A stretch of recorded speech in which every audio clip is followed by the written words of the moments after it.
All right, let's give it up one more time for Ethan Marshall, ladies and gentlemen. Yeah. All right, our next speaker is someone that is truly inspiring, especially for those that believe in the power of storytelling. She's a senior at Brown County High School and has a deep passion for practicing accurate, passionate, and inclusive storytelling through student journalism programs. She believes that media classes has the power to change minds, hearts, and change schools for the better. Ladies and gentlemen, please welcome with her talk titled, "You Hold the Remote, The Importance of Journalism in Schools," Lillee Sheckles. I am here today to ask a simple question. What would a student's life look like with a journalism class? For me, it was a life-altering experience. It increased my knowledge of grammar, and I was able to gain a better social skill. I'm able to show confidence in an interview, whether that be in person or through an email, and I finally had the chance to have a say in something that I write. Nothing felt like an assignment to me. I was simply just having fun. Journalism has been my passion since I was a sophomore in high school. Imagine a little 16-year-old me investing her life in a biomedical class because that's all I knew. With my mom and sister going to school to be nurses, it was just what I thought would come next for me. Until I had to take the yearbook class for a fine art credit, and that's when I knew journalism was what I wanted to do. And now, here I am today to express that passion, to show just why I took the remote control in life and press play on my future in journalism, and hopefully to show you why you should care about it too. When I did some research, I came across a study created by the Newspaper Association of America that shows 20% of 31,175 students have taken a journalism class. The results concluded a significant difference between the ACT test scores of students who had journalism experience and those who didn't. In a world where all schools offer journalism classes, students would be more academically inclined with their writing skills, communication skills, self-confidence, and their ability to create a personalize and create a story. As you can see, the dark green is the students who have journalism experience, and their scores are higher than those who didn't. So what does this say about journalism in schools? To me, it's something that helped a student finally find her passion and gave her something to be excited about.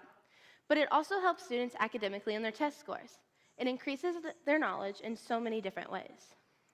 When it comes to journalism in schools, it's a highly undervalued class because it may seem like your English classes will teach the same things. But that's not always the case. I never had to sit in front of another person and interview them, and I never got to have a say in the things that I had to write.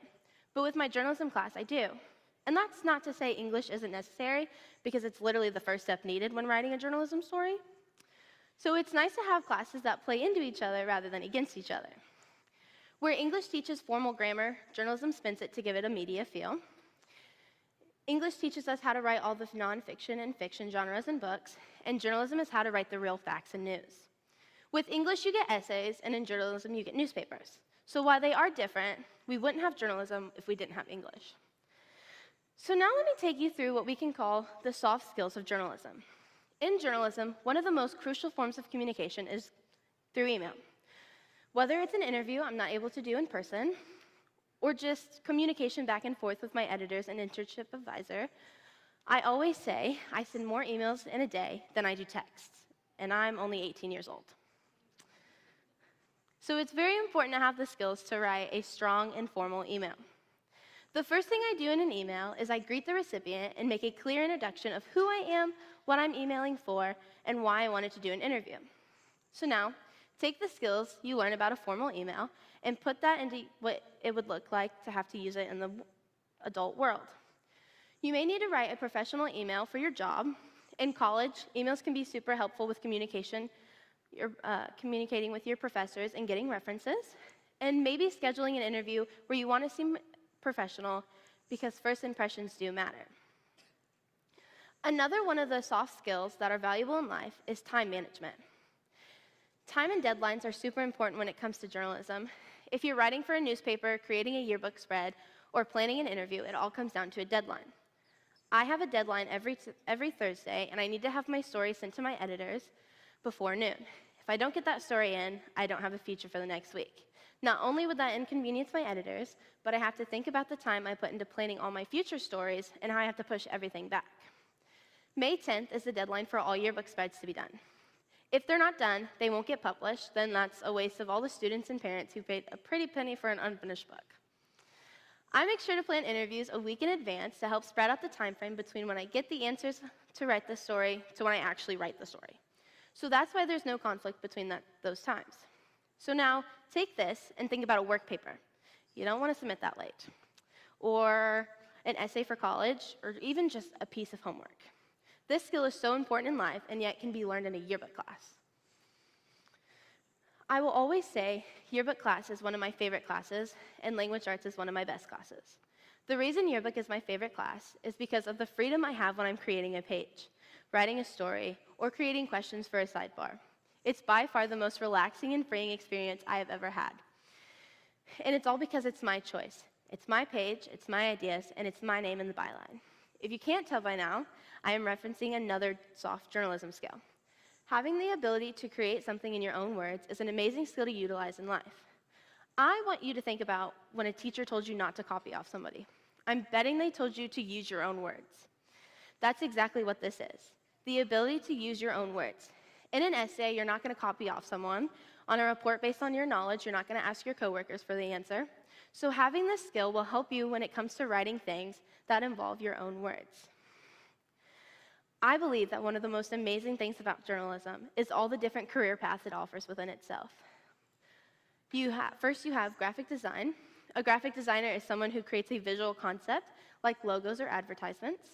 Then you have your photographers, which, in all honesty, could be a whole speech in itself. You have wedding photographers, sports photographers, fashion, portrait, wildlife, and so many more. From there, we now have social media.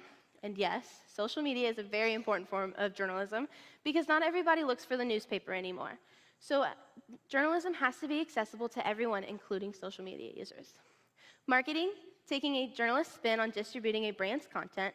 And finally, yearbook, whether that be taking it as a student or teaching it. It's the ability to create a book of memories made just for your high school. So just take a minute to break this down with me.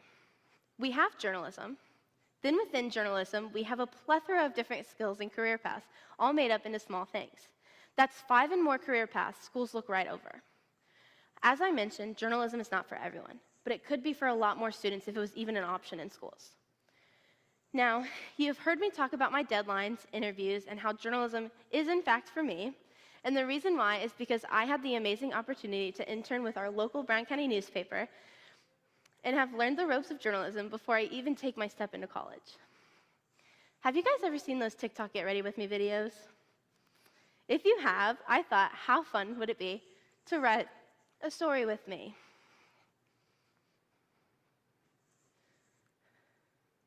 So the first thing I think about when writing a story is, what do I want to write about? Typically for my stories, I keep my ideas close to Brown County. So today I'm going to write about Brown County high school students having their first TED practice speech. I then go on to plan my interview, what I want to ask, and when do I even send the email. And then I mention my who, what, when, and where, or who, what, when, and where, and why. Here are some things I'd like to point out in my story. Paragraphs are different when it comes to journalistic writing because you can create an entire paragraph with just one sentence. It's pretty amazing. Then, you also have to do your interviews in past tense. So when I read my story, you'll notice I say she added instead of she said.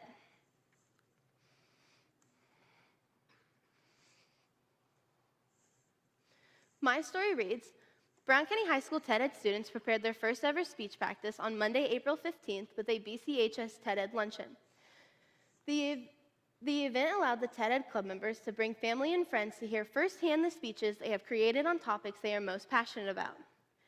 With the big TEDx event coming up on May 18th, 2024, it's important for the students to gain experience of giving their speech in front of others while also getting to know what they want to say and how they say it. This event was planned out by BCHS English teachers and heads of the TED Ed Club, Cassandra Pontius and Amanda Condra. I think it's really important to practice now instead of later, said BCHS senior and TED Ed member Lillee Sheckles. I think it's a great opportunity, and I'm very excited and grateful to have amazing teachers who plan these to help better us students, she added. BCHS TED members are looking forward to the Brown County TEDx event, so be sure to join us at the Brown County Music Center on May 18th. So to end my talk, I want to recap with you the world of journalism in a student's life. You have social skills, formal email writing, different career paths, all wrapped up into one thing, journalism.